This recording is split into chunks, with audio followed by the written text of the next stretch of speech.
Hey peeps, it's Sophie from Disrupt Tutoring, and as always, it's such a pleasure to join you. Today we're dealing with the 2018 physical science paper. This is the grade 11 paper, and this is question 2 on vectors.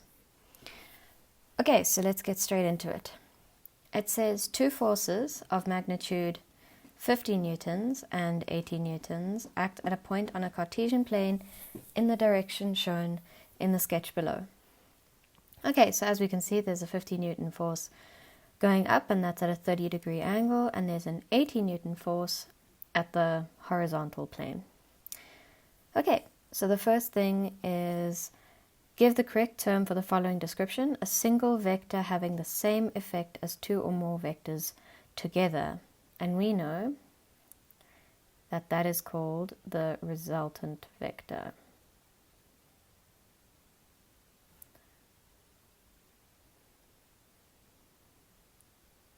Cool.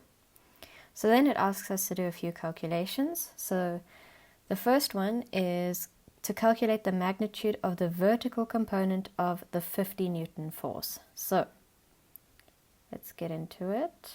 2.2.1. So the vertical component of the force can be broken up. Well, obviously the force can be broken up into a vertical component and a horizontal component. So to break it up into the vertical component, we know it is the full magnitude, which is 50 newtons, times, and we know that the vertical component is the opposite side to the angle. So that is sine, and then the angle is 30 degrees. Cool. So then we know that the vertical force is equal to 25 newtons. Great.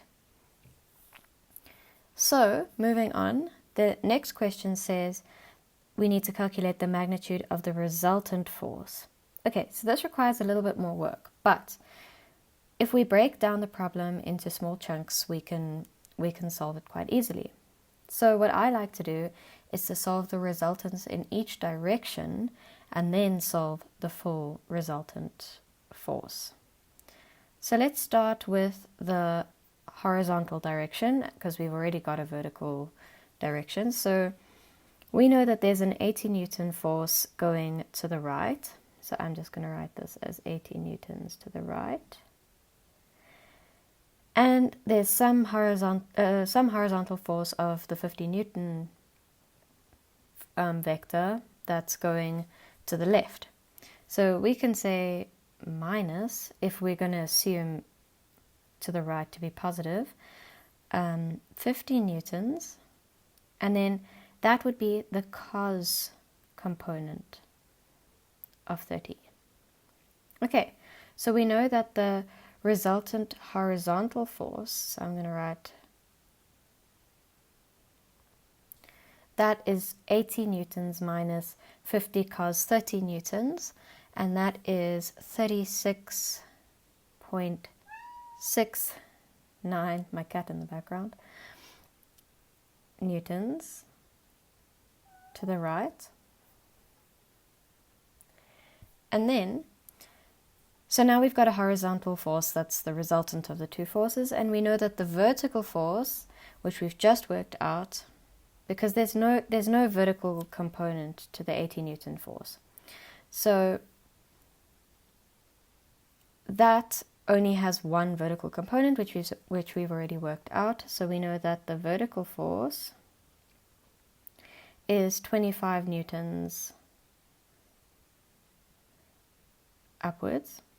So we know that the resultant force is going to be some sort of culmination of this resultant vertical force and this resultant horizontal force.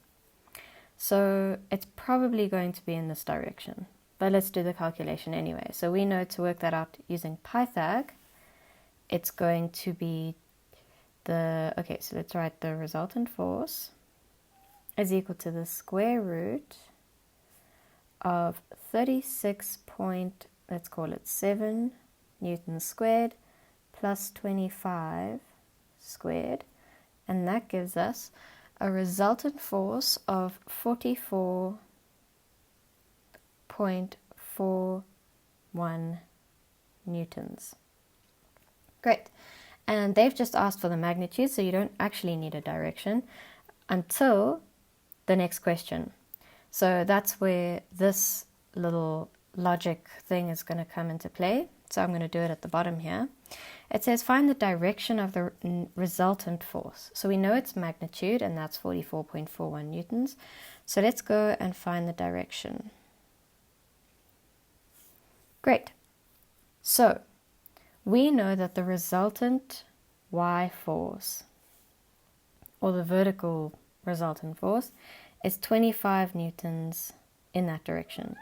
And we know that the horizontal force is, well, similarly 36.7 newtons in that direction. So we can use tan to find the direction of the actual force if we want the direction in terms of an angle, which we do. So to find some angle from here, and remember you should always measure your angles anti-clockwise from whatever axis you're looking at. So this is the anti-clockwise angle. I'm going to call this angle theta. So then we can just use tan, and we can say tan, well, the inverse of tan is the opposite, which becomes the the horizontal component, which is 36.7 over 25. And that is equal to 55.74 degrees. And that is the anti-clockwise from the vertical axis there. Okay, so that's it for this question. But before I go, I'd like to say a very special thank you to our epic sponsor for making this video possible. You can read all about them in the description below. Be sure to visit our website for more of these epic tutorial videos, and if you can't find the answer to your question, you can send us the question and we'll respond with a personalized video just for you. So until next time, stay epic.